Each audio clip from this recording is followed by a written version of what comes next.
Cartouche! Cartouche! Cartouche! Oh! Cartouche quoi? Ah, voilà! Cartouche! Cartouche! Cartouche!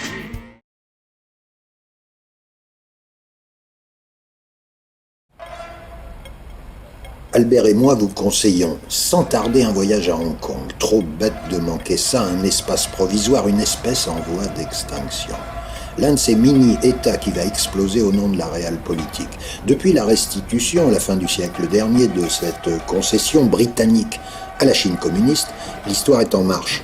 Les Chinois ont bien promis de laisser Hong Kong bénéficier d'une relative autonomie jusqu'en 2047. Personne n'y croit vraiment.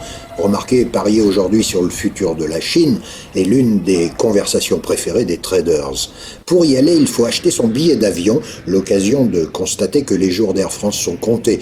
Ils vont se faire bouffer par toutes ces compagnies du Golfe qui n'incluent pas le kérosène dans leur compte d'exploitation. Un clic plus loin et vous voilà en approche de l'aéroport de Lantou, beaucoup moins impressionnant que celui de Kai Tak qui vous donnait l'impression de vous exploser dans les gratte-ciel de Kowloon.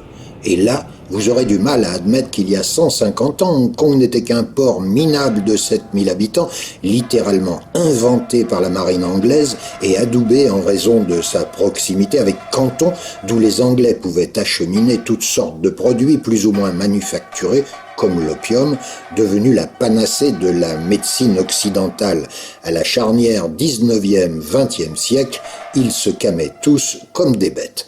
Bref, 150 ans plus tard, Hong Kong compte 7 millions d'habitants sur son confetti et c'est bien entendu la ville la plus riche de Chine.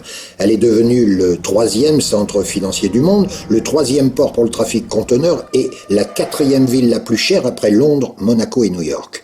Considérée toujours comme un paradis fiscal, Hong Kong détient un autre record, c'est la seule à posséder 2 statues de Bruce Lee. Allez aussi à Hong Kong pour constater une évolution de l'apparence physique de l'homme. Les jeunes y sont chétifs, bigleux et possèdent des bras plus courts que la moyenne. La faute à cette vie tout entière passée devant des écrans, main droite sur la souris et gauche qui va tripoter la soupe ou le bol de dim sum. Des vieux, on n'en voit pas, sauf le matin, à l'heure du tai chi. Et pourtant, des vieux, on n'a pas fini d'en voir. Hong Kong possédant l'un des pires taux de natalité de la planète, doublé d'un exode massif des jeunes cerveaux vers les États-Unis. Autrement, on mange dans les rues, dans les stands ou les compartiments, et plutôt bien, comme partout en Asie.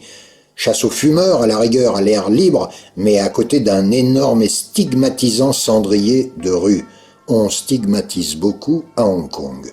Sur le plan géographique, l'île de Hong Kong fait face à Kowloon, sur la péninsule chinoise, elle-même protégée dans son dos par des montagnes. À Kowloon, on peut compter jusqu'à 200 000 habitants au kilomètre carré, et il est donc normal pour les promoteurs de continuer à gagner de la surface sur le ciel. Ce Hong Kong de carte postale, on n'y croit plus.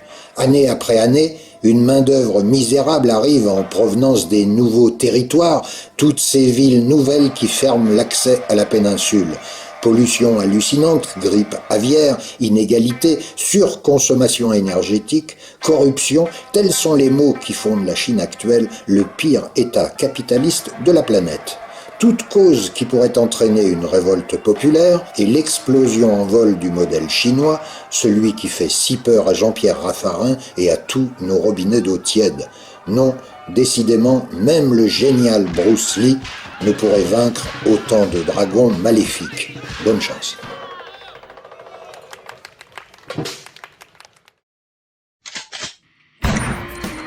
Cartouche! Cartouche! Cartouche! Oh! Cartouche quoi?